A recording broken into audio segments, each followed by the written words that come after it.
자열 구독 감사합니다.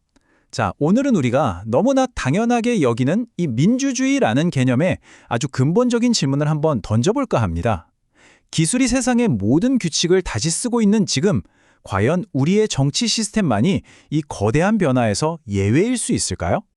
시작부터 질문이 아주 날카롭죠. 올바른 판단을 내릴 수 없는 사람의 한 표가 과연 사회에 도움이 될까요? 모든 사람의 한 표가 정말로 동등한 가치를 지니는 걸까요?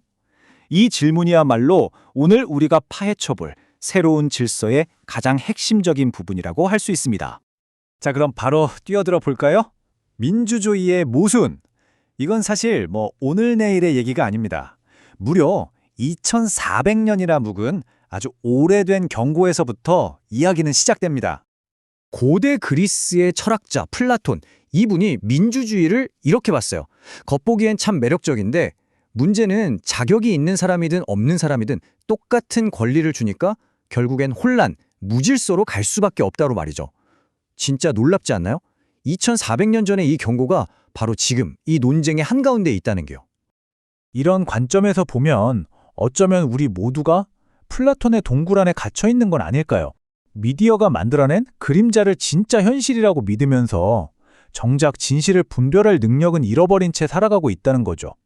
정말 뼈아픈 지적입니다. 와, 이 슬라이드가 보여주는 아이러니 정말 대단하죠? 왼쪽을 보세요. 우리 손에는 AI, 양자 컴퓨터 같은 거의 신에 가까운 도구들이 들려 있어요. 근데 오른쪽, 우리의 정신 상태는 어떤가요? 이념이라는 보이지 않는 사슬에 묶인 노예 신세라는 겁니다. 그러니까 지혜는 없는데 힘만 어마어마하게 강해진 거죠. 이거 정말 위험한 조합 아닐까요? 그렇다면 이 혼란을 대체할 대안은 있을까요? 네, 있습니다. 스스로를 설계자들이라고 부르는 사람들이 제시하는 새로운 사회 질서, 그 청사진을 한번 들여다보겠습니다.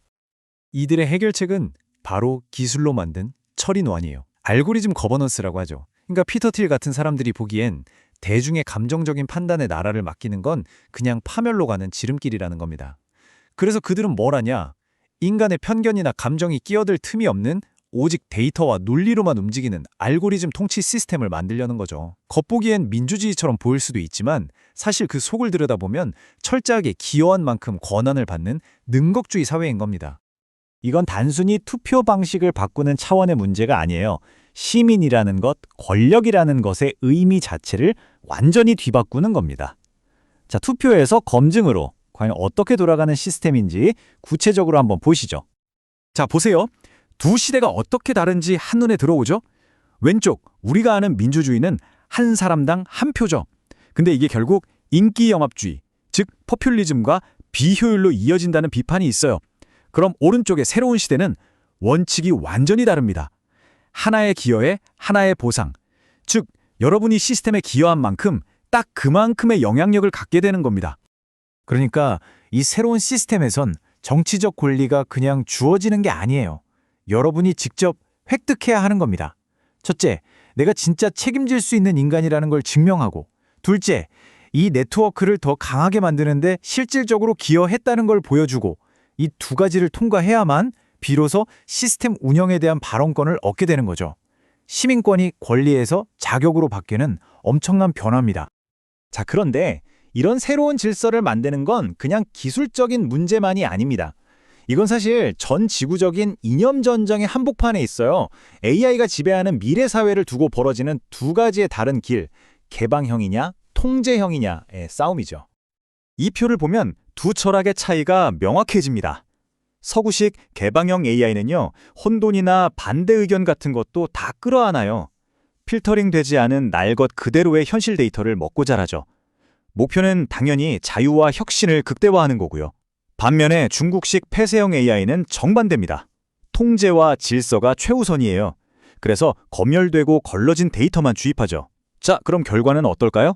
분석에 따르면 개방형 시스템은 진짜 창의적인, 전에 없던 지능을 만들어낼 잠재력이 있지만 폐쇄형 시스템은 결국 세상을 감시하는 초고성능 도구가 될 거라는 겁니다.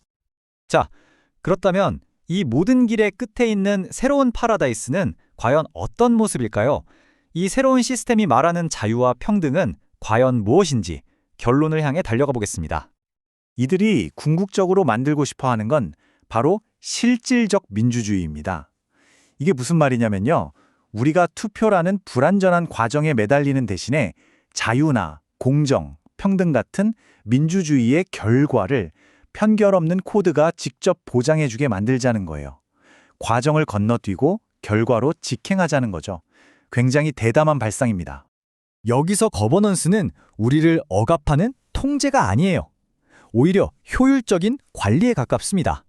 그러니까 이 시스템은 무서운 독재자가 아니라 아주 유능하고 공정한 집서 같은 존재라는 거죠. 인간을 정치의 스트레스와 노동의 고통에서 해방시켜서 각자가 진짜 하고 싶은 일에 집중하게 만들어준다는 비전입니다.